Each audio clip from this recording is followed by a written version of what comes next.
ርዕሳችን እስቲ ይሄ ቢሆን ይመረጣል። ዛር ምንድነው? ምንድነው ዛር?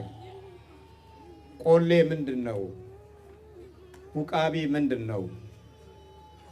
ከመጽሐፍ ቅዱስ አንጻር እነዚህ መንፈሶች ምንድን ናቸው?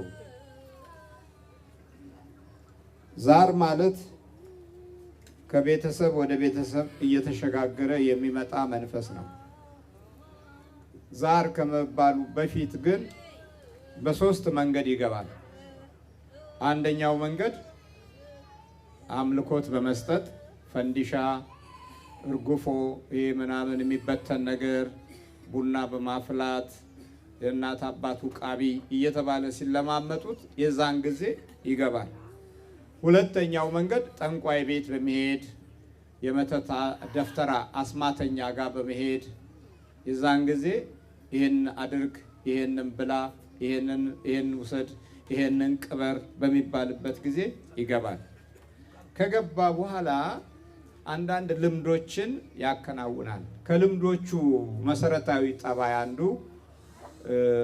አመሉን ሲፈልግ ነገርም ሊሆን ይችላል፣ ተንኮልም ሊሆን ይችላል፣ ክፋትም፣ ምቀኝነትም፣ ቅናትም ሊሆን ይችላል፣ ምግብም ሊሆን ይችላል። ሱስ ያደርጋል። ሱስ ከሱሶቹ አንዳንዶቹ ለምሳሌ ቡናን አፍልቶ ፈንዲሻ ዙሪያውን አድርጎ ቄጤማ ጎዝጉዞ እዛ ላይ ስሙ ሲጠራ ደስ ይለዋል።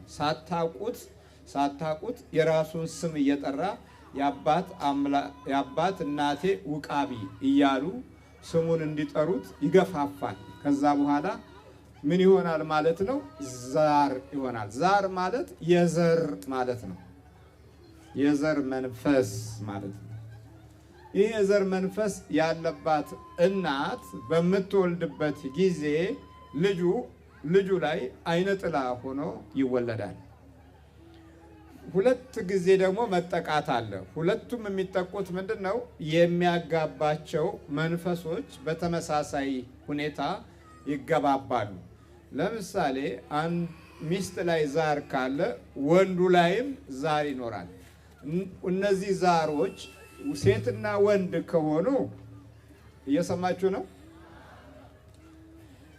ሴትና ወንድ ከሆኑ አብረው ይጋባሉ። መንፈሶቹ ይጋባሉ፣ ሰዎቹም ይጋባሉ። በዚህ መካከል የሚወለዱት ልጆች ከመንፈሱ ጋር አብረው ሆነው ይወለዳሉ። ክርስትና ሲነሱ አብረው ይነሳሉ። መንፈሶቹ አብረው አንዳንድ ጊዜ ተለይተው ይወጣሉ። አንዳንድ ጊዜ ደግሞ የተመሳሰሉበትን እምነትና ሁኔታ አንድ ጋር አድርገው አብረው ይነሳሉ። ይሄ ማለት ቤተ ክርስቲያንን ወይም ክርስትናውን ለመለማመድ እድል ያገኛል ማለት ነው። እናትና አባት ላይ ያለው ኃይል በለመደው መልኩ በልጆችም ሕይወት ውስጥ ይሄንኑ መንገድ ይለምዳል። ቅዱስ ቁርባን በሚወስድበት ጊዜ ይወጣል፣ ይሸሻል። በሌላ ጊዜ እንደገና ተመልሶ ይገባል። ከዛ በኋላ